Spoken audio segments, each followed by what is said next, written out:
Bienvenidos una vez más a Evangelio Bíblico. Como siempre te presentamos una prédica del pastor José Manuel Sierra. Recuerda que la Biblia dice: lámpara es a mis pies tu palabra y lumbrera a mi camino. Así es que te invitamos a que pongamos mucha atención en el siguiente mensaje.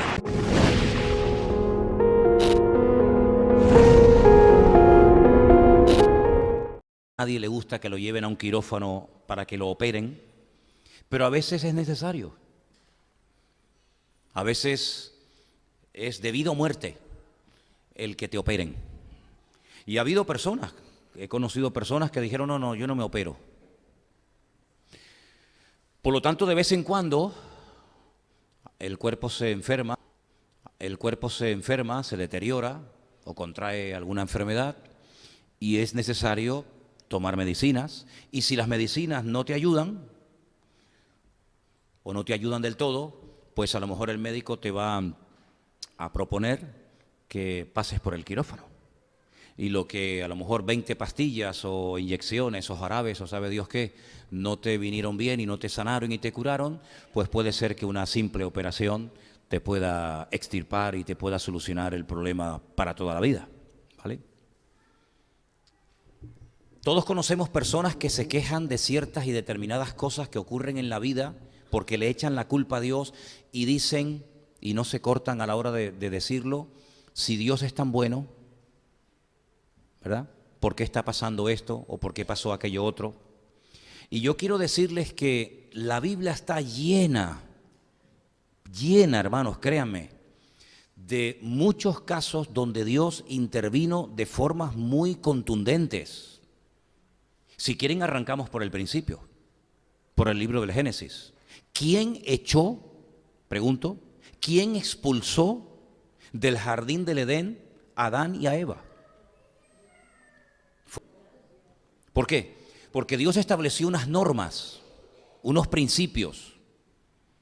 Él puso límites. Y el hombre, al quebrantar esas normas, pues toda acción experimenta unas causas y unas consecuencias. Es decir, el día que ustedes pequen, que pueden hacerlo, porque aunque no era lo correcto, pero Dios los creó libres y en esa libertad ellos pecaron y se rebelaron contra el Creador. Las consecuencias fueron muchas, pero tal vez la más drástica es que fueron expulsados y nunca más volvieron al jardín del Edén. No es que después de 20 años, donde demostraron que ya estaban restaurados y se habían arrepentido, bueno, ahora pueden volver. No, al jardín del Edén no volvieron nunca. Sí, lo perdieron. Hay cosas que se pueden, no digo en todos los casos, pero hay cosas que con el pecado se pueden llegar a perder, que a lo mejor nunca puedes volver a recuperarlas. Fíjate lo que te digo. Cuando David pecó y el Señor le dijo que su primer hijo moriría, el hijo que tuvo con Betsabé, el niño murió y nunca resucitó. Nunca más lo volvió a ver. Y cuando le dijeron: pero ¿por qué te aseas y comes y te lavas? Cuando estaba el niño enfermo estabas hecho polvo y ahora que ha muerto te levantas como si nada. Dice: bueno, es que si yo oré para que el Señor lo sanara y no me lo sanó y se lo llevó, pues mi confianza es que yo voy a Él, pero Él no volverá a mí, ¿verdad? Cuando vamos por las páginas del libro del Génesis encontramos que hay un momento en que Dios dijo: basta, se acabó, ya no aguanto más, se acabó.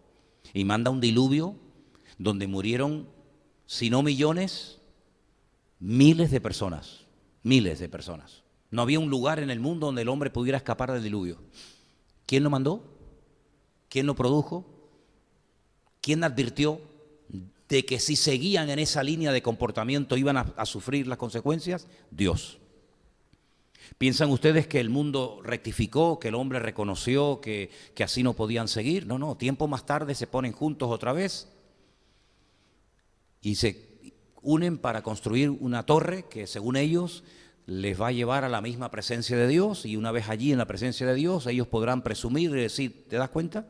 ¿Te das cuenta cómo podemos venir a tu misma presencia a nuestra manera y no como tú habías dicho? Y otra vez las consecuencias, otra vez castigo, esparcidos por toda la tierra, etcétera, etcétera. ¿Se acuerdan ustedes cuando, hemos hablado mucho de él, cuando Saúl pecó y desechó la palabra de Dios? ¿Qué hizo Dios? Le dijo a Samuel: yo lo he desechado. Vete y úngeme a otro, porque este no me sirve. Consecuencias del pecado, desechado él y su descendencia para siempre.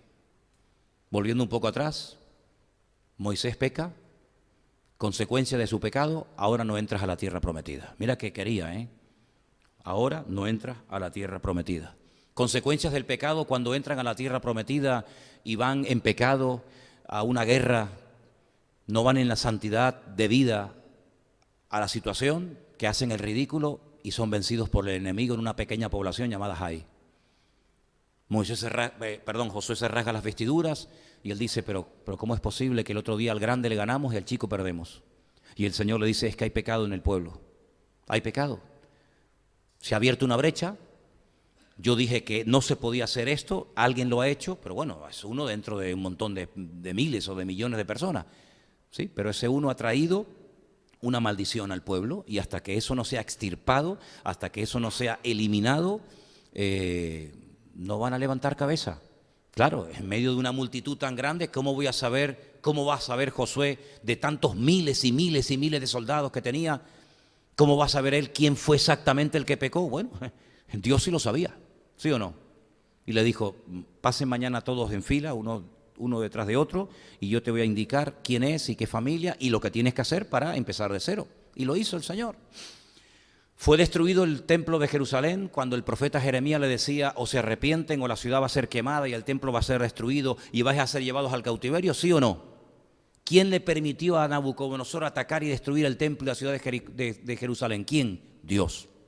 Es decir, detrás de toda cosa que hacemos, todo acto de desobediencia, vienen en mayor o en menor medida una serie de consecuencias, una serie de resultados. Y yo les he puesto estos ejemplos antes de entrar en el pasaje que vamos a leer esta tarde, para que se den cuenta de que esto no es nada nuevo. Si no es nuevo que en un momento puntual el pueblo no levante cabeza, que no haya lluvia, que las cosechas sean un desastre, que el enemigo se ría en la propia cara del pueblo de Dios, que haya debilidad, enfermedad. No es nada nuevo. Si ya desde los tiempos del Jardín del Edén lo estamos viendo. El apóstol Pablo le decía, por ejemplo, a la iglesia en Corinto, dice, ¿saben por qué hay algunos hermanos que siempre están enfermos? Y otros están débiles, siempre están débiles. Y otros han muerto, porque están haciendo las cosas incorrectamente. Así que no es nuevo, si no es nuevo. Vemos, por ejemplo, hermanas en la iglesia de Filipo que estaban peleadas la una contra la otra. Vemos en la iglesia de Corinto estos relajos que había, desorden, celos, envidias, contiendas. Pero cuando se abre una brecha, cuando en una congregación, cuando en una vida se abre una brecha al pecado, no queda ahí, sino que esa brecha va permitiendo que cada vez se vayan cometiendo más pecados y llegamos a hacer algo que es totalmente antibíblico, pero que hoy en día está de moda, y es toleramos. Vivimos en una época, no, hay que ser tolerantes, hay que ser comprensivos. Mira, este está llevando una vida de relajo, de desorden, de desobediencia, pero oye, hay que ser comprensivos, hay que ser tolerantes, ¿no? Interesante que a veces los que piden ser tolerantes o los que piden que se les tolere, a veces son los más intolerantes, dicho sea de paso, ¿no? Y hay una palabra que dicen que el diccionario de la Real Academia Española ha tenido sí o sí, claro, se usa tanto, que ya casi se ha visto en la obligación de tener que adoptarla y tener que incluirla dentro de las miles de palabras que hay, y es una palabra que los políticos la pusieron de moda. Y yo quiero que la pongamos ahí y leamos la definición, porque está muy de moda esta actitud, y es la palabra buenismo. ¿La habéis oído? El buenismo. Bueno, pues ahí la tienen. Es un término acuñado en los últimos años y que ha recogido la Real Academia Española desde el 20 de diciembre de 2017. Sí, es una palabra prácticamente que antes de esa época no estaba en ningún diccionario. La palabra buenismo.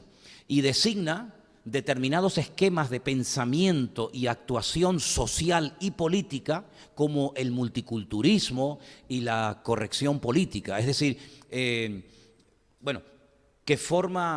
de forma bien intencionada pero ingenua y basados en un mero sentimentalismo carente de autocrítica hacia los resultados reales, demuestran conductas basadas en la creencia de que todos los problemas pueden resolverse a través del diálogo, la solidaridad y la tolerancia.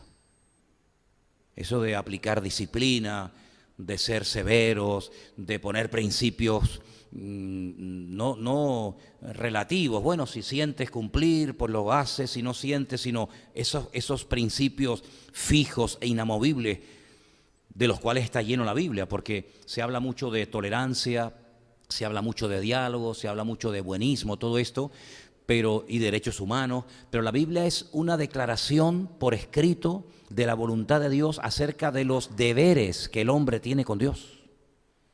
Eso es la Biblia, utilizando términos modernos. La Biblia es la declaración por escrita de Dios de los deberes que tiene el hombre y la sociedad con el Creador.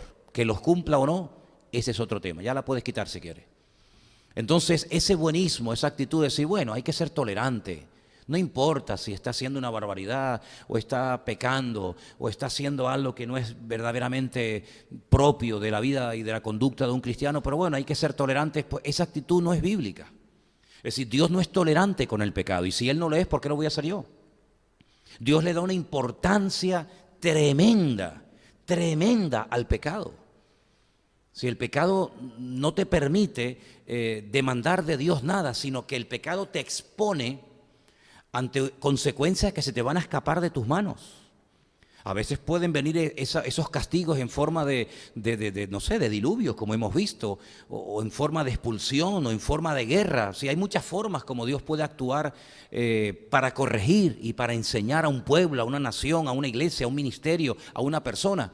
Lo importante es que el hombre capte el mensaje, porque quejándonos por lo que no entendemos y rechazando el trato de Dios no sacamos nada.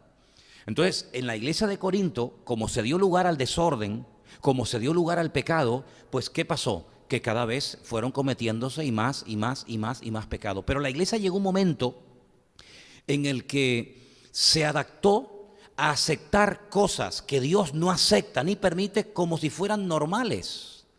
Y hay un capítulo, que es el capítulo 5 de Primera de Corintios, que yo lo voy a leer, si la porción que ustedes van a buscar ahora en su Biblia o que vamos a poner en la pantalla, yo la voy a leer desde otra versión que me pareció buenísima y que nos va a ayudar mucho a entender el tema que quiero compartir con ustedes. Concretamente está en Primera de Corintios, capítulo 5, del versículo 1 al 13. Si ustedes quieren seguir la lectura por la pantalla, lo pueden hacer. Pero presten atención a esta versión que yo les voy a leer, que es muy buena, me gustó mucho acerca de esta porción. Y dice así, Primera de Corintios, capítulo 5, versículo 1. Se dice por ahí que hay promiscuidad sexual entre vosotros, y hasta un punto que no se da ni entre los paganos, llegando a darse el caso de que uno mantiene relaciones con la mujer de su propio padre y no le dais ninguna importancia y hasta presumís de ser tolerantes en lugar de lamentarlo y tomar medidas, como es vuestro deber, para que no sea admitido entre vosotros el que ha cometido tales desmanes. Buenísima, ¿eh? En cuanto a mí, ausente físicamente, pero identificado con vosotros en espíritu, ya me he pronunciado como si yo estuviera presente entre vosotros. Por lo que se refiere al que ha perpetrado tal acción, mi veredicto es que, reunidos en el nombre del Señor y contando con mi presencia en espíritu, respaldados por el poder del Señor Jesús, entreguéis al que así ha actuado, a Satanás, para que sea eliminada de su cuerpo la concupiscencia, para que su espíritu se salve en el día de nuestro Señor Jesucristo. Vuestra presunción no me causa ninguna gracia. ¿Es que no sabéis todavía que un poco de mala influencia puede corromper a toda una sociedad? Limpiaos de la vieja y mala influencia, para que podáis empezar de nuevo con limpieza, como Dios os ha limpiado. Porque nuestro Cordero Pascual, que es Cristo, ya ha sido sacrificado. Así que hagamos fiesta no a la manera corrompida de antes, ni con la mala influencia de corrupción, sino con los actos de sinceridad y de integridad. Es una versión de este pasaje que me pareció muy interesante y que nos puede enriquecer mucho a la hora de entender este pasaje. El capítulo nos está hablando acerca de un problema de inmoralidad sexual dentro de la iglesia de Corinto. Y había llegado a tal magnitud dicho acto que el apóstol Pablo se atreve a decir que lo que estaba pasando dentro del seno de la comunidad cristiana de Corinto era algo que ni en el mundo se veía bien. Escandalizaba incluso a los inconversos de lo que para los corintios era normal. ¿Qué es lo que estaba pasando allí dentro? Bueno, la mayoría de los comentarios lo que dicen es que este miembro de esta congregación lo que estaba era manteniendo relaciones sexuales como si fuera su esposa con la madrastra de su padre, no con su propia madre, sino con otra esposa que tenía su padre.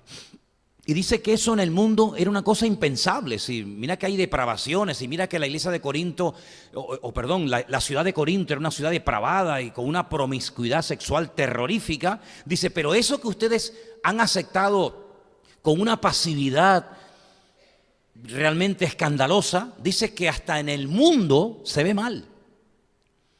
Y a Pablo le sorprende, por supuesto, el pecado. Por supuesto lo que estaba pasando dentro de la iglesia, pero más que eso, lo que a Pablo le sorprende es que el resto de la iglesia no hacían nada, sino que estaban con permítanme la expresión, con una pachorra y con una tolerancia brutal ante algo que está clarísimo que bajo ningún concepto dicho comportamiento le puede agradar al Señor. Pablo dice, ustedes tenían que estar como tirándose de los pelos. Ustedes tenían que lamentarse, como si fuera una tragedia, igual. Ustedes tenían que lamentarse de que dicho acto se haya producido y se siga produciendo dentro de la iglesia. Y esa palabra, ustedes deberían lamentarse, es una palabra que viene de cuando uno iba a un duelo, cuando uno estaba de luto por la pérdida de un ser querido, pues uno se lamentaba y uno lloraba y uno hacía todo tipo de manifestaciones desgarradoras y de dolor por la pérdida de un ser querido. Pablo dice, así deberían de estar todos en la iglesia, diciendo, pero ¿cómo nos ha pasado esto? ¿Cómo hemos caído tan bajo? Que pecados que ni el mundo los practica, nosotros sí los practicamos y encima no le decimos nada.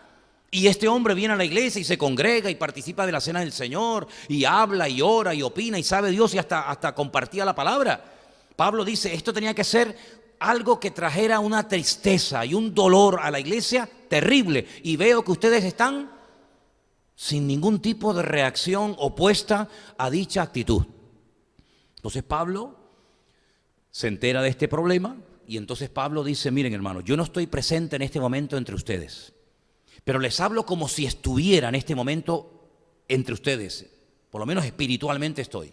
Ustedes tienen que reunirse en el nombre del Señor, con mi respaldo, con mi apoyo, como si yo estuviera presente, y a dicha persona lo que tienen que hacer es entregárselo a Satanás, es decir, excomulgarlo, expulsarlo de la comunión, de la cobertura de la iglesia, para ver si de esa manera reconoce lo que está haciendo, y una vez que reconozca su pecado, que es terrible y vergonzoso, se arrepienta, pida perdón y así de esa manera pueda volver otra vez a restaurar su comunión con el Señor y con el resto de la comunidad.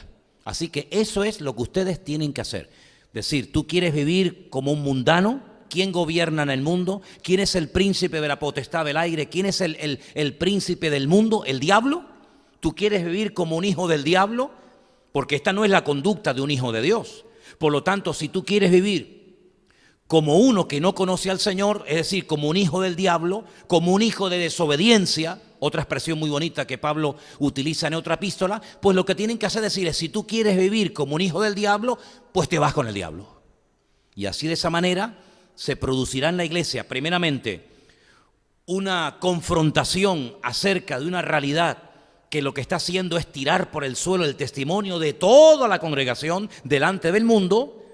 Por otra parte, esta persona, al verse excluida, al verse fuera de la iglesia sin poder tener ningún tipo de comunión con los hermanos ni con el Señor, puede volver en sí, y entonces cuando vuelva en sí y se arrepienta, pues ustedes otra vez lo vuelven a aceptar dentro de la congregación. Esto que puede parecer extraño, que gracias al Señor no es algo que ocurre todos los días, a veces ocurre. A veces es necesario ser tremendamente contundente y no caer en ese buenismo, que ya hemos explicado y hemos puesto la definición. No caer en ese buenismo y decir, bueno, pero cada uno tiene sus debilidades. El que no corre vuela, dicen algunos, ¿no? El que no peca en esto, peca en aquello. Sí, pero ¿sabe lo que pasa? Tenemos que tener visión de cuerpo, que es lo que muchas veces hay cristianos que no tienen.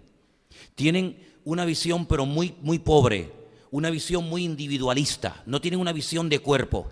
¿En qué área de la iglesia, sobre todo en el área del testimonio público, puede llegar a afectar dicho comportamiento dentro de nosotros? Es decir, por no querer desprenderte de un miembro de tu cuerpo, ¿estarías dispuesto a que ese miembro, llegue a encangrenarse y perder la vida? Como dijo el Señor, más vale entrar con un solo ojo o a la presencia del Señor que tener los dos y perder la opción de entrar en su presencia. Es decir, ¿hasta qué punto estamos dispuestos a entender que el pecado de una persona puede contaminar al resto? Y yo creo que hay muchísimos ejemplos en la naturaleza que el Señor utiliza y nos ha dejado para darnos cuenta de que a veces una sola manzana podrida puede llegar a echar a perder todo un saco de manzanas o de papas o de lo que sea que estaban sanas. Entonces el buenismo, que yo creo que ha quedado bien claro lo que es, esa actitud de, bueno, una tolerancia, pero ¿tolerancia a qué? ¿Al pecado? Pero si el Señor no es nunca jamás ha sido el Señor tolerante con el pecado. Esa actitud de, bueno, de no hacer nada, puede llegar a contaminar totalmente a todo el cuerpo. Uno de los efectos del evangelio, del verdadero evangelio, no de estas cosas que a veces enseñan que no tiene nada que ver con el evangelio. El verdadero evangelio, una de las cosas que quiere hacer es derrotar en nuestra vida toda actitud contraria a la santidad de nuestro Dios. Le tuvo que decir una vez el Señor a Samuel, es que te he dicho que no ores más, es que no sé por qué insistes. Yo ya lo he desechado. ¿Qué me quieres convencer a mí de que me he equivocado? Si yo te he dicho que lo he desechado, oye, cuando Dios desecha a Saúl, no es porque Dios no tenga misericordia, vamos, es que ni se nos pasa por la cabeza pensar que Dios está cometiendo una gravísima injusticia con Saúl. Cuando el Señor le dice al profeta Samuel, yo lo he desechado, por favor vete a la casa de un tal Isaí y búscame a otro y úngeme a otro como rey de Israel, lo harto que tenía que estar Dios y lo justo que es Dios cuando dice, si dejamos a este hombre en el trono de Israel, va a llevar el país a la ruina, como lo estaba haciendo. Y por querer salvar a uno, vamos a perder a todos. Por lo tanto, es mejor cortar a uno y salvar a todos que querer salvar a uno y perder a todos. Entonces el evangelio, el verdadero evangelio, la palabra, siempre produce en nosotros una confrontación.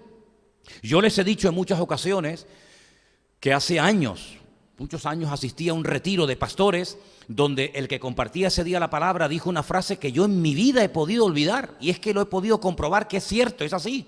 Sin confrontación no hay cambio.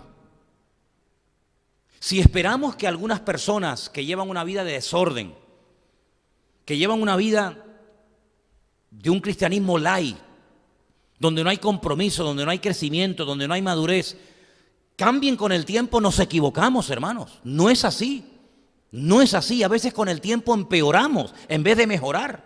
Si usted tiene un cáncer, el cáncer no va a desaparecer con el tiempo, el cáncer se va a reproducir más. Y lo que era pequeño y operable y era posible que con una operación se pudiera salvar esa vida, si usted deja pasar demasiado tiempo, al final lo que se podía haber salvado se termina muriendo.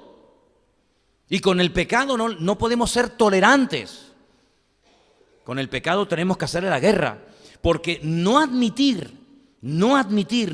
terminar de reconocer que cuando yo cometo un pecado tengo que experimentar sí o sí en mi vida consecuencias, es ir en contra de los principios básicos del Evangelio. Cuando David pecó, sí, claro, el Señor perdona, faltaría más, y el Señor restaura, pero las consecuencias las pagó toda su vida. Yo he conocido a muchas personas que se llegaron a convertir al Señor, que incluso algunos llegaron a ser pastores, pero terminaron muriendo de SIDA. Porque en su época anterior, en su etapa anterior a conocer al Señor, estuvieron en el mundo de la droga, pero que muy metidos, intercambiaban jeringas, se contaminaron, sí, se salvaron. Su alma, su espíritu se ha salvado. Pero tienen un virus que los llevó finalmente a la muerte. Y esas son las consecuencias que pueden quedar de haber llevado una mala vida. Que Dios puede sanar a alguien de SIDA, faltaría más. ¿Quién duda de eso? Nadie. Que Dios puede sanar a una persona de tener un hígado destrozado porque estuvo toda la vida en el alcohol o estuvo toda la vida en una vida de desorden, de lujuria, etcétera. Claro que lo puede hacer, pero lo natural es que cuando una persona va en contra de las leyes establecidas por el Creador, tiene sí o sí que experimentar las consecuencias. Tiene más probabilidades de matarse una persona que practica deportes de riesgo que una persona que no practica dichos deportes de riesgo. Eso no significa de que una persona que nunca se ha tirado en puenting o en parapente no puede caerse de un balcón, hombre, claro, pero es mucho más probable que una persona que está siempre en el filo de la navaja pierda la vida que uno que lleva una vida, vamos a decir, entre comillas, normal. Una persona que sí fue un pecador, pero que no destruyó su organismo, no destruyó su cuerpo, sino que incluso puede ser que hasta lo olvidara. Puede ser que viva más años que una persona que jugó con su cuerpo, que abusó de su juventud, que se metió basura en el cuerpo y que puede llegar a contraer una enfermedad que si no hubiera practicado y si no se hubiera metido esas sustancias destructivas en el cuerpo, pues podía haber vivido mucho más años de los que vivió. Por lo tanto, cuando analizamos este tema en la Biblia, tenemos que partir de la base que cuando nosotros pecamos, nuestra alma, nuestro espíritu, nuestra mente, todo nuestro ser puede llegar a ser tremendamente sacudido por el enemigo y por la vida. Y el apóstol Pablo dice, hermanos, esa actitud de buenismo, de decir, bueno, aquí tenemos algo terrible que ni el mundo lo está haciendo, pero bueno, está entre nosotros, no es de Dios. El apóstol Pablo es tremendamente severo con esto y él dice, mira, lo que tenemos que tratar es siempre de ir a la raíz del problema. Es decir, si usted está tosiendo mucho, hermano o hermana, que no es mi caso ahora, pero si usted está tosiendo mucho ahora, usted puede ser que se tome un poquito de miel con limón y se le quite la tos y le deje de picar la garganta. Pero si sigue tosiendo, puede ser que haya algo peor. Y usted lo que está haciendo es poner un placebo, poner un parche a algo que el cuerpo, por el diseño maravilloso que tiene de parte del Señor, te está dando a entender de que puedes tener un problema en el pulmón, o en la faringe, o en la, ¿sabe Dios dónde, verdad? Si a ti te está continuamente doliendo algo y te tomas una pastilla y se te quita, pero te vuelve a doler y te vuelve a doler y te vuelve a doler, mira, déjate de pastillas y vete al médico. Puede ser que ese dolor es la alarma que se está encendiendo y que te está diciendo, oye, esto tienes que solucionarlo lo antes posible. Cuando alguien tiene una muela picada, prácticamente ya que no tiene ninguna solución, hombre, la solución la tenías antes. Pero cuando ya la muela prácticamente ya no se puede hacer nada con ella, sí puedes ir a la farmacia y puedes meterte todos los analgésicos y todas las pastillas que tú quieras. Y puedes quedarte drogado y puedes quedarte patas arriba durmiendo y ya no me duele. Sí, pero no te olvides que se te ha quitado el dolor, pero la muela no ha desaparecido el problema, sigue estando. Entonces, ¿cuántas veces nosotros con el pecado tratamos el pecado de esa manera? A la ligera, como si fuera un parche. Es interesante notar porque hay una expresión que todos conocemos, que la utiliza Juan el Bautista por primera vez. Yo no veo que la utilice nadie más. Él fue, digamos, el creador el autor de esta frase extraordinaria que dice: haced frutos dignos de arrepentimiento. En otras palabras, demuestren que están verdaderamente arrepentidos. El Señor nunca le tuvo que pedir a nadie que hiciera frutos dignos de arrepentimiento, porque el Señor ve el corazón. El Señor sabe perfectamente si una persona está o no está arrepentida, pero tú y yo no lo sabemos. Por lo tanto, Juan el Bautista, cuando veía que aquello se había convertido en una especie de moda, que todo el mundo se quería bautizar y ahora todo el mundo se quería hacer los buenos, les decía: espere. Demuestren que verdaderamente han cambiado. Despréndete de cosas que te duelen. Hagan frutos dignos de arrepentimiento y de esa manera me convencerán a mí de que verdaderamente ustedes están arrepentidos y de que ha llegado el momento de bautizarlos, como era lo que tenía que hacer en aquel momento. ¿Se dan cuenta?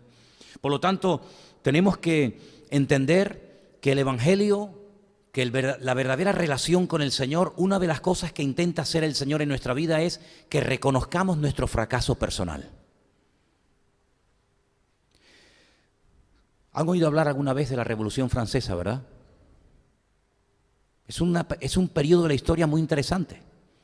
Si creen que cortando cabezas y poniendo un lema tan bonito y tan, ¿no?, libertad, igualdad y fraternidad, ya está todo solucionado. Sí, la Revolución Francesa fue un auténtico fracaso. Y hoy en día siguen algunos empeñados hasta en crear ministerios basados en los principios de la Revolución Francesa, donde la igualdad, la libertad y la fraternidad. Mire, ni somos iguales, ni hay libertad sin Cristo, ni hay fraternidad, porque se confunde la promiscuidad sexual con la fraternidad. Entonces no confundamos utilizando términos muy bonitos, que el único que puede producirlos es nuestro Dios. Porque es el único que puede restaurar el corazón del hombre de adentro hacia afuera y no de afuera hacia adentro. Cuando el Señor se presenta en el lago de Galilea, la primera pregunta que le hace a sus discípulos es muy interesante, que es una pregunta que les confronta con una realidad. ¿Habéis pescado algo? Si no me vengan con milongas. No, es que hemos estado toda la noche. Es que yo no les he preguntado cuánto tiempo llevan intentando pescar. Es que yo no quiero saber eso. Bueno, es que hoy hay un clima, es que las nubes, es que los peces. No, vamos a ver, quiero saber, ¿hay resultados de vuestra tarea, de vuestra faena, sí o no? No, Señor, no hemos pescado nada. Vale, perfecto. Mira, para poder cambiar hay que comenzar a aceptar que hemos fracasado delante de Dios. Hasta que nosotros no reconozcamos nuestra realidad, estamos viviendo en el mundo de Yupi. Estamos tratando de justificar lo injustificable. ¿Qué justificación se le podía dar a una persona que estaba dando un pésimo testimonio de cara al público y que encima había adormecido, anestesiado a la iglesia de tal manera que se había convertido en una iglesia tolerante y pasiva al pecado?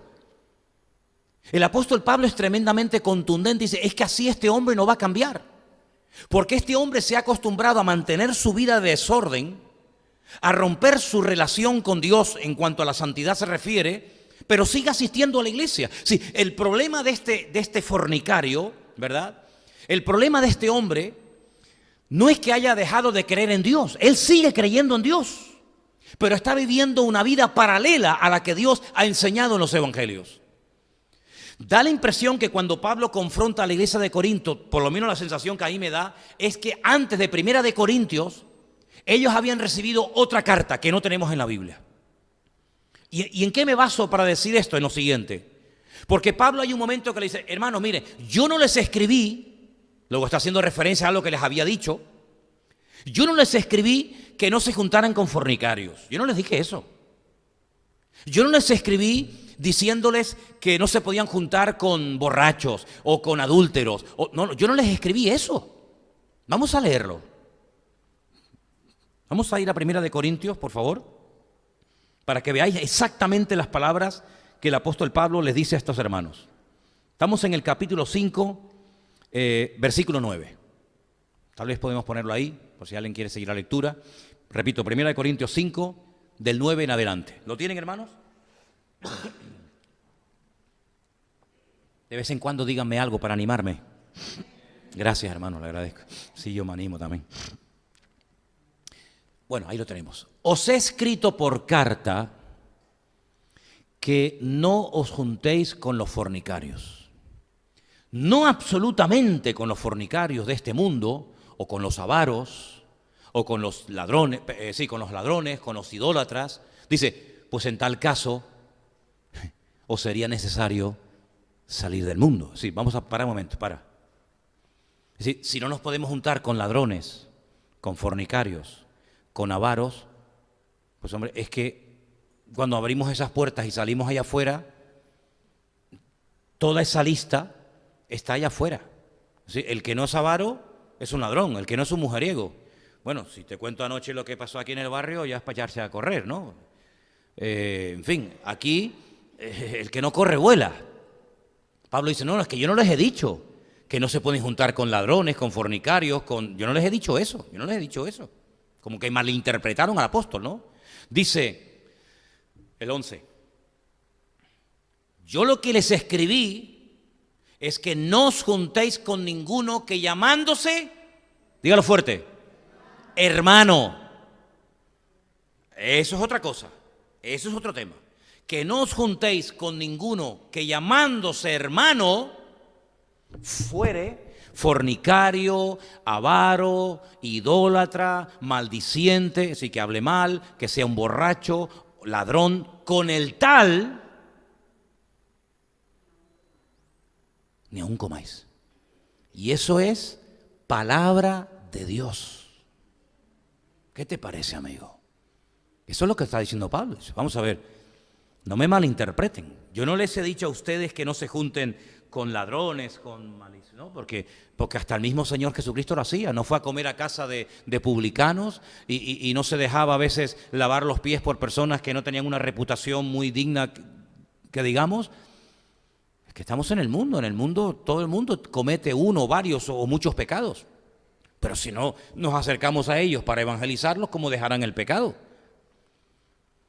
Pablo lo que dice es que lo que ustedes no tienen que caer en el error de permitirle a uno que dice que es hermano nuestro, es decir, que tiene nuestro mismo padre, porque yo soy hermano tuyo si tenemos el mismo padre, ¿no? Si no tenemos el mismo padre espiritualmente hablando, no somos hermanos, seremos amigos, seremos vecinos, conocidos. Si hay alguien que dice que es mi hermano, luego Cristo es su Salvador, el Padre, Dios es su Señor, pero lleva una vida de desorden, de avaricia, de fornicación, de idolatría, de borrachera, etcétera, dice, con esa persona no se puede uno juntar ni para comer. Entonces Pablo era una persona tremendamente severa e intolerante con el pecado. Y muchas veces nosotros no nos damos cuenta de que así deberíamos de ser también los cristianos hoy en día. ¿O no? Ahora, es interesante que hay algunas personas que no quieren aceptar su realidad. Y yo me he preguntado, ¿por qué? ¿Por qué a veces hay gente que le cuesta tanto reconocer lo que es evidente y lo que todo el mundo sabe y ve? ¿Por qué? Bueno, yo he llegado a la conclusión de que hay gente que tiene miedo de que la gente sepa cómo en el fondo es realmente él o ella. Es decir, es como una especie de caparazón, ¿no? Una especie de coraza. A veces cuando voy a pasear a Trotsky por aquí, por el barrio, hay algunos gatos que cuando nos acercamos a ellos, se agachan y quieren pasar como desapercibidos, se meten debajo del coche y agachan las orejas y no se mueven, se quedan quietos porque le tienen miedo al perro. Entonces adoptan una postura de que no me muevo, que no me descubra, porque en el fondo tiene miedo. Y hay personas que actúan por el miedo. No, que no se enteren que yo tengo esta debilidad, no se lo digas a nadie. Pero ¿sabes una cosa? La Biblia dice que el pecado, en unos más y en otros menos, termina descubriéndonos. Sí, no puede una persona ocultar toda la vida su pecado. Tarde o temprano el pecado o sale o sale. A menos que lo confieses delante del Señor, tarde o temprano se descubrirá lo que tú en el fondo eres, te guste o no. Pero hay personas que están dominadas por el miedo, y el miedo paraliza, y el miedo hace que la persona se quede ciega y que la persona no admita que tiene un gravísimo problema. Puede ser desde su juventud, pero que por miedo lo tiene ahí oculto y lo camufla de espiritualidad, lo camufla de timidez, lo camufla de 20,000 disfraces habidos y por haber, pero en el fondo lo que tiene es miedo a que la gente sepa que a este chico le gustan los hombres, o que esta chica tiene una tendencia al lesbianismo, o que este hermano tiene un problema de pornografía, o que este hombre tiene un problema con la mentira, o que esta persona tiene un problema con... Entonces hay ese miedo a que la gente no sepa cómo yo soy realmente en el fondo. Y la Biblia nos enseña que el miedo no es el mejor consejero, ni Dios lo produce, porque lo que hace el miedo es que te ciega y quieres vivir una vida diferente a lo que tú realmente eres. Creo que también hay otro tipo de personas que por orgullo no quieren reconocer su realidad y te dicen, no, yo no estoy tan mal. Y tú lo ves destruido, tú lo ves hecho polvo, pero él o ella no se ven tan mal. No, yo controlo. No, yo puedo, déjame. Yo cuando necesites ayuda te llamo. Pero es que hay un orgullo que te impide reconocer que necesitas urgentemente ayuda, amigo. Y yo el otro día le dije a una persona, digo, ¿sabes qué? Mi Señor Jesucristo. Fíjate de quién estamos hablando, ¿eh? Son palabras mayores, ¿eh? Mi Señor Jesucristo le dijo un día a 3 hombres, ¿podéis orar por mí esta noche? Porque hoy estoy triste y necesito apoyo en oración. Y se habrán quedado con la boca abierta diciendo, pero ¿tú nos estás pidiendo oración a nosotros? Sí, claro. Si el Señor se atrevió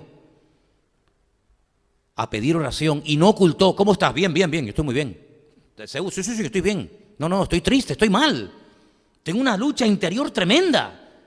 Estoy pasando una guerra en mi interior alucinante, porque hoy se debate el destino de la humanidad. De lo que yo decida hoy aquí en este huerto pequeñito, de lo que yo diga hoy aquí, depende toda la historia de la humanidad. Los que murieron, los que viven y los que nacerán en las futuras generaciones. Es decir, hoy se está jugando el destino de la humanidad, que no es una broma. Y hay una batalla en mí tremenda, mi voluntad, la voluntad de mi Padre. Yo sé lo que Él quiere, pero yo también sé lo que yo quiero. Y estoy triste y orar por mí. Si Él lo hizo, ¿por qué nosotros, a veces por el maldito orgullo, no decimos, hermano, ¿podéis orar por mí? Ya basta de vivir manteniendo una imagen irreal de lo que no somos, que es lo que hace el mundo. Siempre ocultando, bueno, no fue para tanto, ¿verdad? Uno de los problemas que este gobierno que acaba de ser quitado de en medio ha tenido siempre es que nunca ha querido reconocer y admitir que ha hecho cosas que están mal.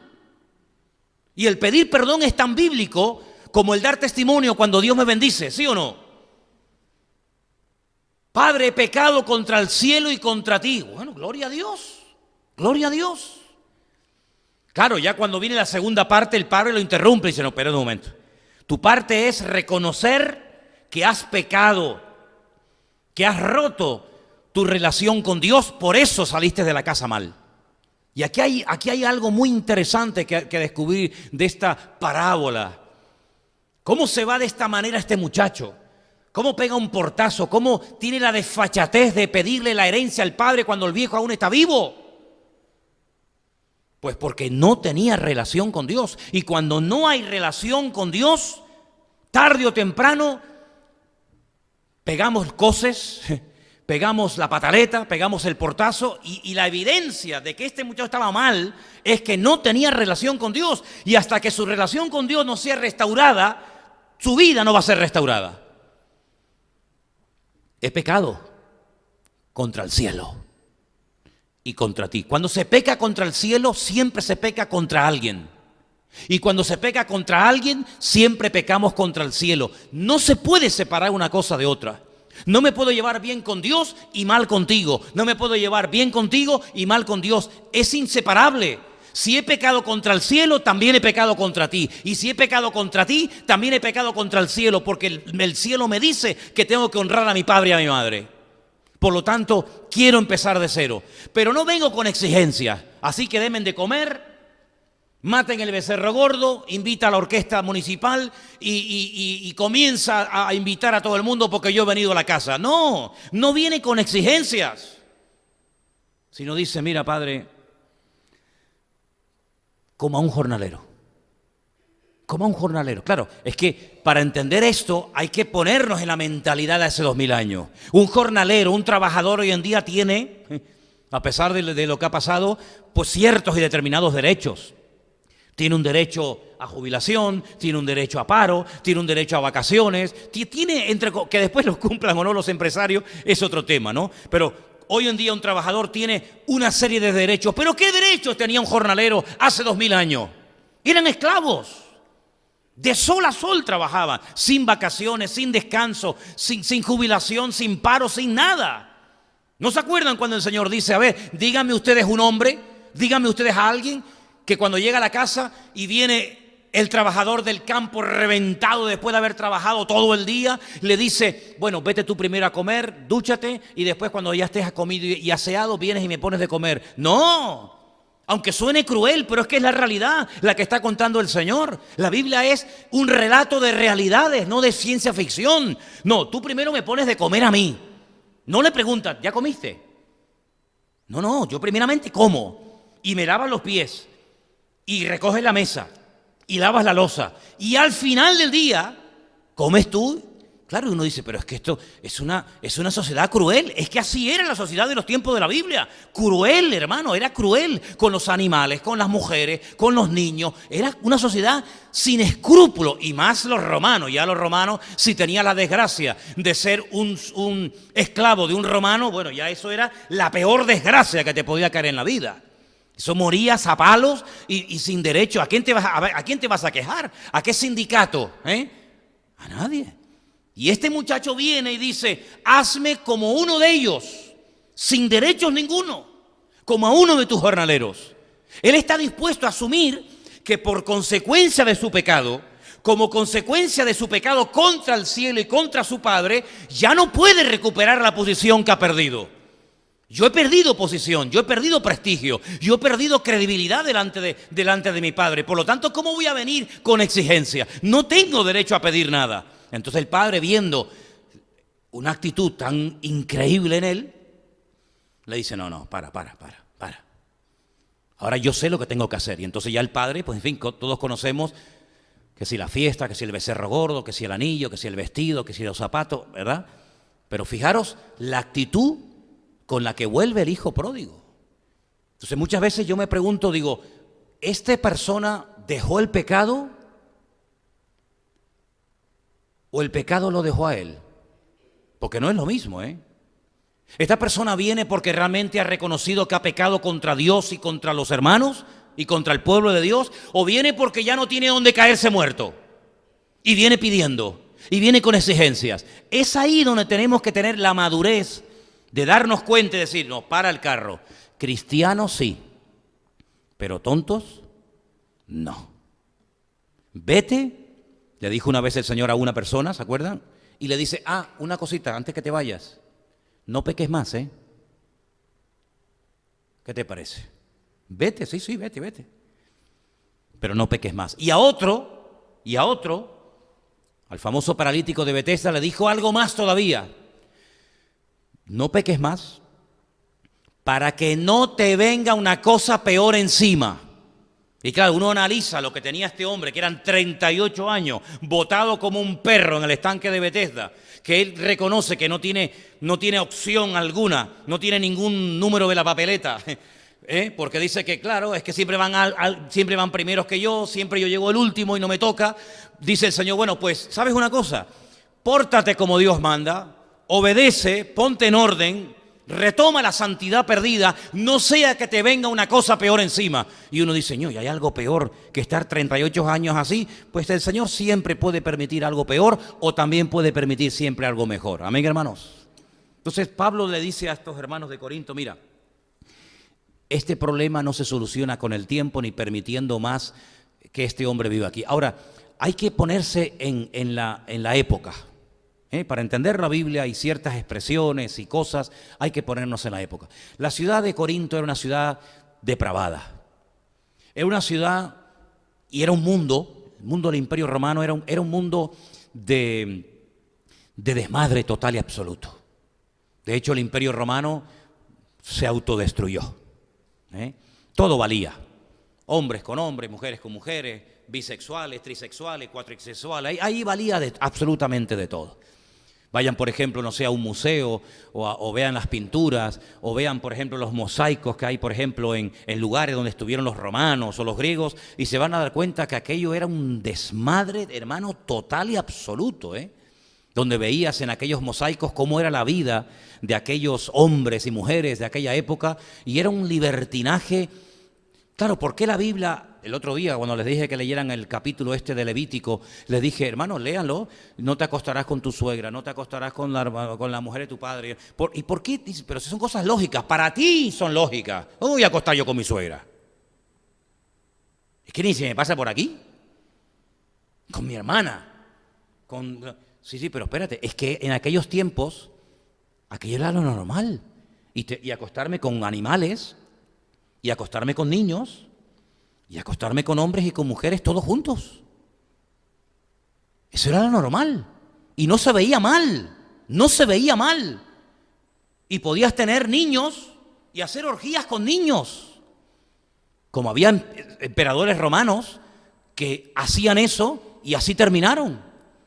Entonces, cuando esta gente que viene de ese contexto de promiscuidad sexual, de libertinaje, de desmadre, de un descontrol total y absoluto, de una ciudad donde todo gira en torno al sexo y a la idolatría, y se casan una cosa con otra, cuando esta gente se incorpora a la iglesia, tienen que aprender a vivir una vida nueva, que no la han aprendido ni la aprenderán nunca en el mundo. Por eso el mensaje de hoy es aprendiendo a vivir. Porque claro, ahora llegan de esos templos de paganismo, ahora llegan de esa vida de promiscuidad total y absoluta y ahora tienen que decir, no, esto no se puede hacer, yo tengo que ser marido de una sola mujer. ¿Y por qué? ¿Y por qué no puedo yo tener a mis amantes? ¿Y por qué no puedo yo tener a mis niños? ¿Y por qué no? Porque el Señor dice esto y esto. Entonces ahora tiene que producirse una adaptación a una vida nueva. Y claro, este que está en esta iglesia, que supuestamente es convertido, supuestamente es creyente, pues no ha entendido que no se puede vivir en la antigua vida sin Cristo, ahora en esta nueva vida con Cristo. Y ahí entonces Pablo tiene que cortar por lo sano, meter el bisturí, meter la autoridad apostólica y decir, hermanos, esto no lo voy a permitir. Este personaje me lo cogen y se lo entregan a su dueño, se lo entregan a Satanás, para ver si de esa manera vuelve en sí. Porque la pregunta es, en la parábola del hijo pródigo, ¿cuándo volvió en sí el hijo pródigo? ¿Cuando se llevó la bolsa llena de dinero y cuando tenía amigos y podía hacer lo que le daba la gana? No.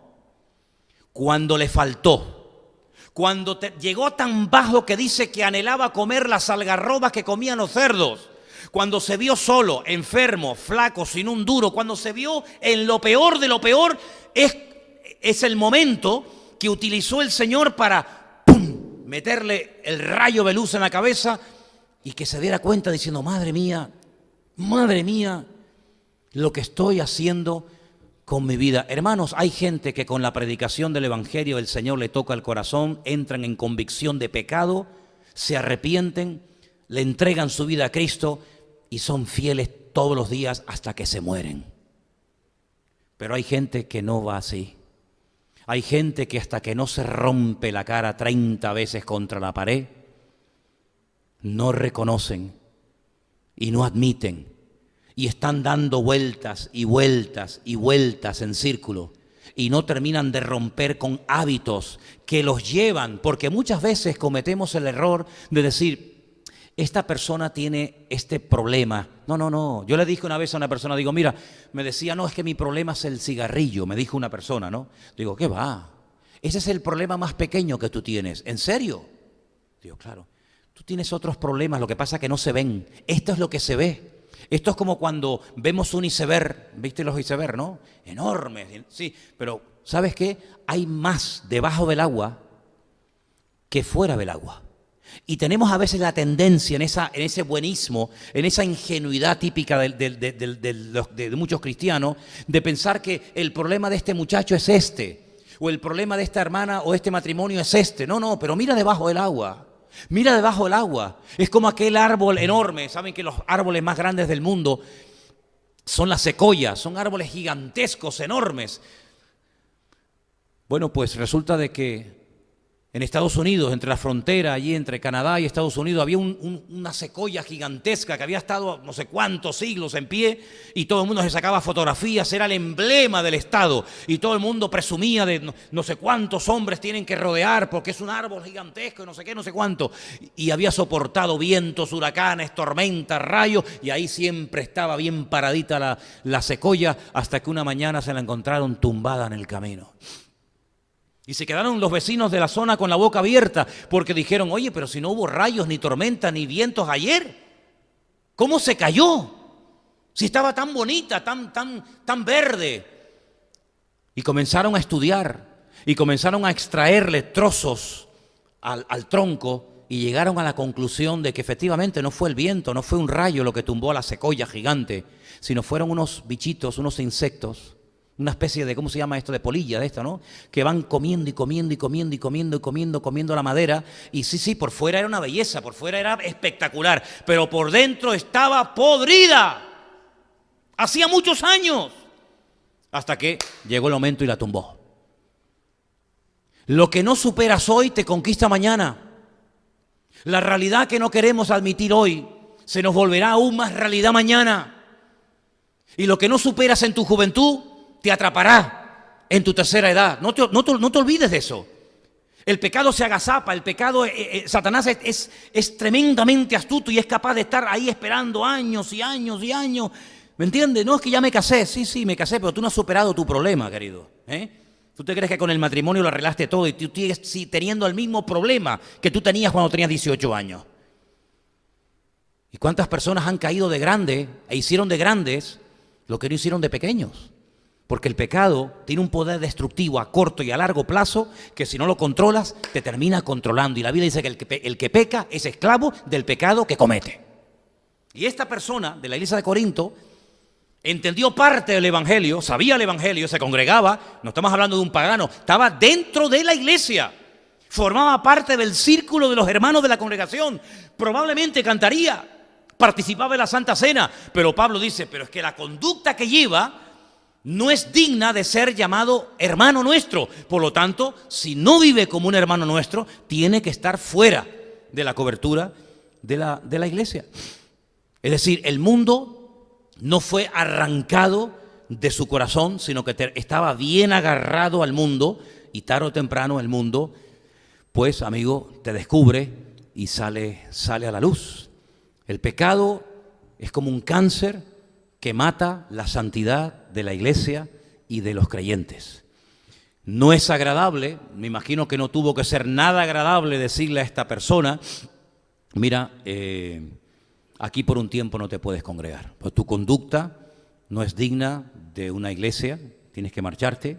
Se tuvieron que tomar medidas muy en serio contra el pecado, porque el pecado es dañino, es contagioso, y estamos entrando en una tolerancia que al final esto va a sentar un precedente y otras personas van a hacer lo mismo y después no vamos a tener autoridad para decirle tú no lo hagas cuando tú me puedes decir sí, ¿y por qué aquel lo hace?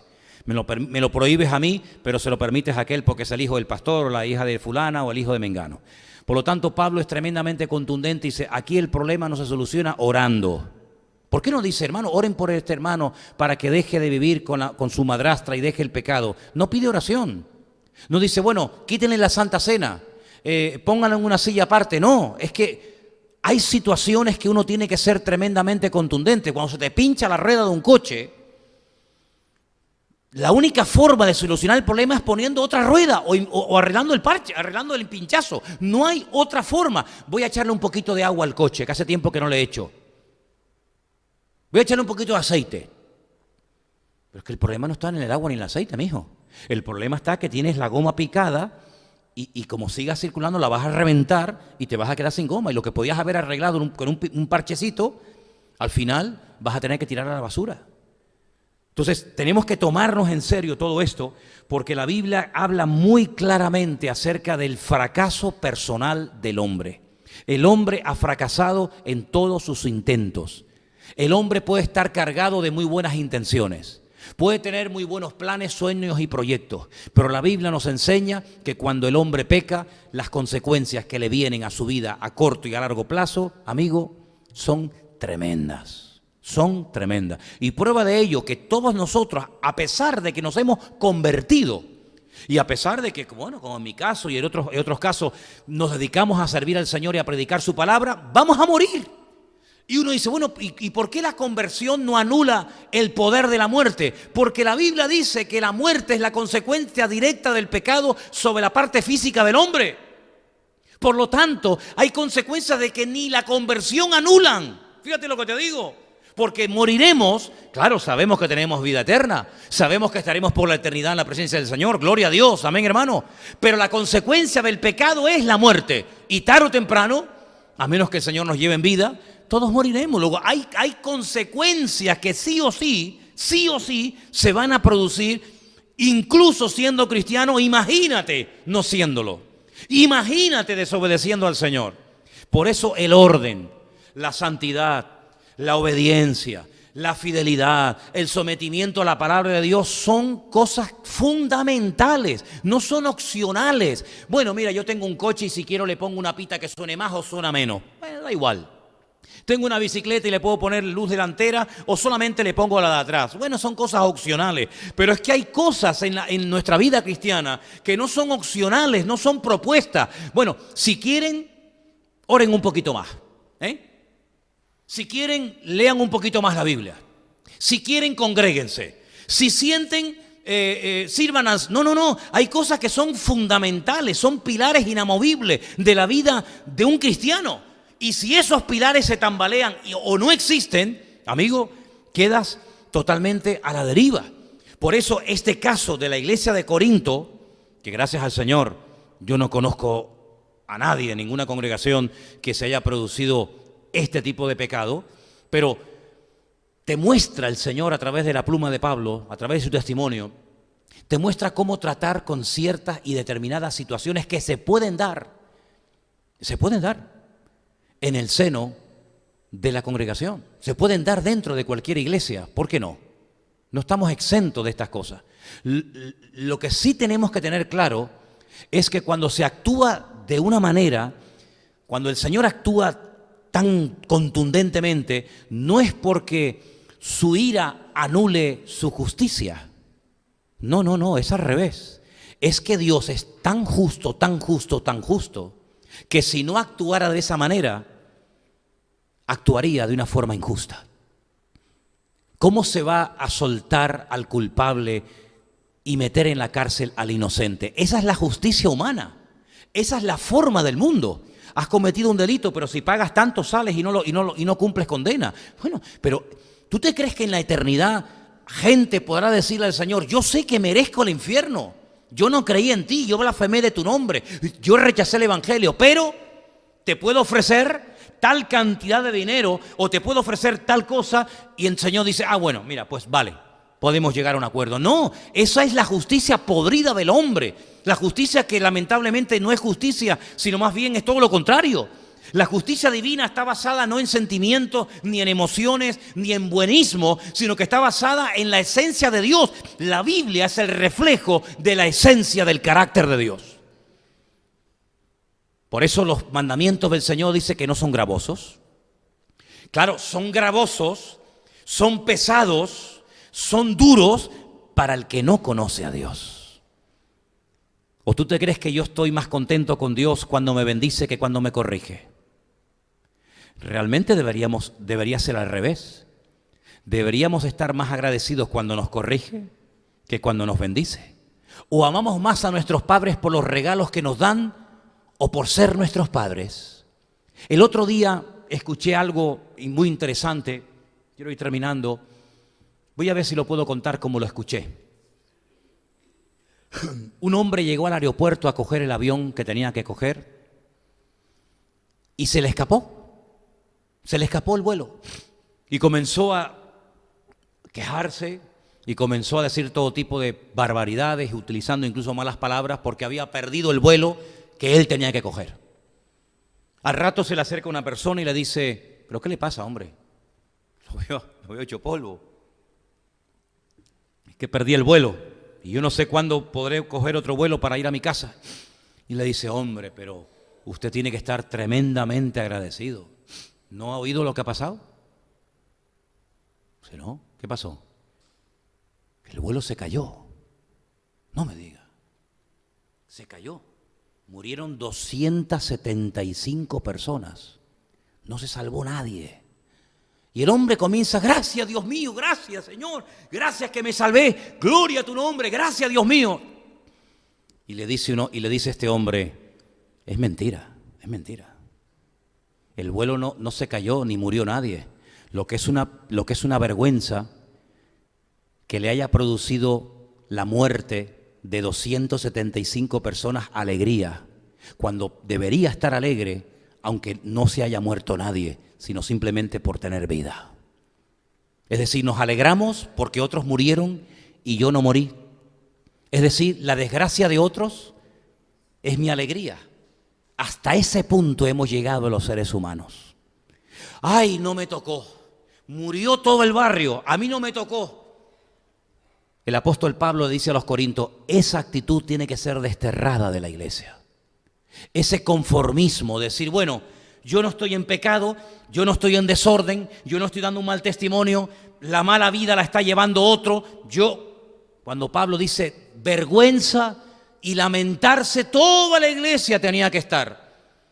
Porque no os dais cuenta de que somos miembros del mismo cuerpo y lo que afecta a uno, afecta a todos. Si verdaderamente amarais al cuerpo de Cristo, que es la iglesia, y si verdaderamente amarais la honra de Dios de cara al público, de cara al mundo, deberíais de haber actuado sin necesidad de que yo os escribiera en esta línea, sino teníais que haber dicho: no, a Pablo le costó mucho levantar esta obra, nos ha costado mucho predicar el evangelio durante años y años en esta ciudad terrible de Corinto, como para permitirle ahora a este personaje que nos tire por tierra todo el testimonio. Pero como veo que estáis pasivos, como veo que os da lo mismo lo que el mundo diga o no diga, porque ustedes saben que las noticias malas vuelan, pues por eso me tengo yo que reunir con ustedes, aunque estoy ausente, pero espiritualmente estoy presente, y decirle: no, hermano, tienen que hacer esto y aquello, por amor a la honra y al testimonio del cuerpo de Cristo. Así que este concepto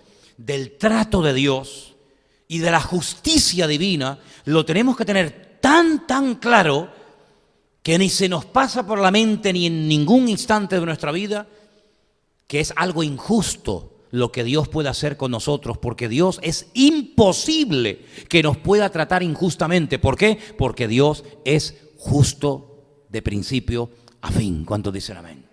Así que lean este pasaje otra vez. Era 1 Corintios capítulo 5 del 1 al 13, y se van a dar cuenta de que uno de los grandes problemas de la iglesia de Corinto es que había perdido la visión espiritual, el discernimiento espiritual, porque el pecado te deja ciego, el pecado no te deja ver tu realidad.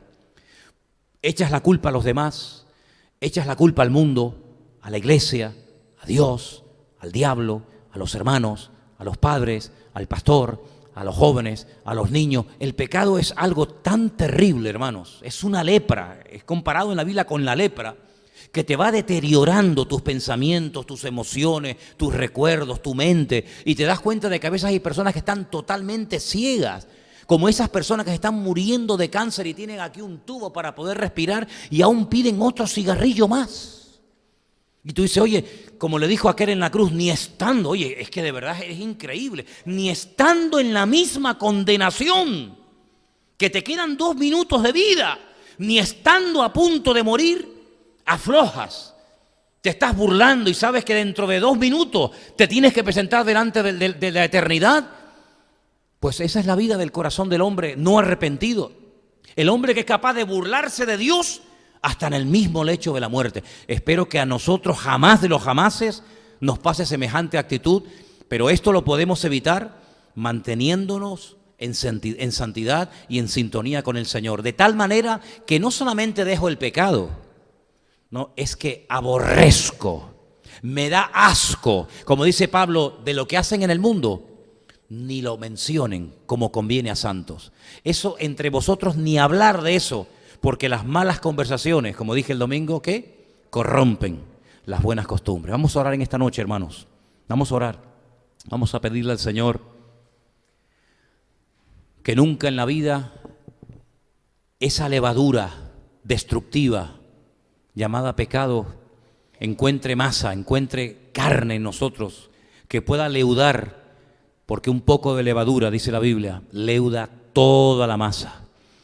Que esa levadura del pecado en nosotros no encuentre cabida, sino más bien todo lo contrario. Padre Celestial, te damos gracias, muchas gracias en esta noche, porque tú confrontas con nuestra realidad, tú confrontas con tu palabra, con la Escritura.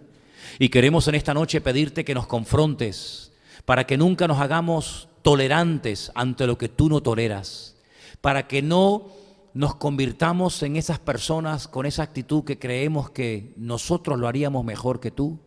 Destierra de nosotros y de nuestros pensamientos y de nuestra forma de vida, destierra de nosotros esa actitud de creer que tú no lo haces bien, Señor. Y ayúdanos a entender que en la casa de Dios lo que tiene que reinar es el orden y la santidad, sin la cual nadie verá al Señor. Gracias, Padre, por lo que estás haciendo en nuestra vida. Te pido que sigas obrando y que el temor reverente a Dios y a su palabra nunca se vayan de nosotros, Padre. Te lo pedimos en esta noche, en el nombre de tu amado Hijo Jesús. Amén y amén. Gloria a Dios. Vamos a ponernos de pie, queridos.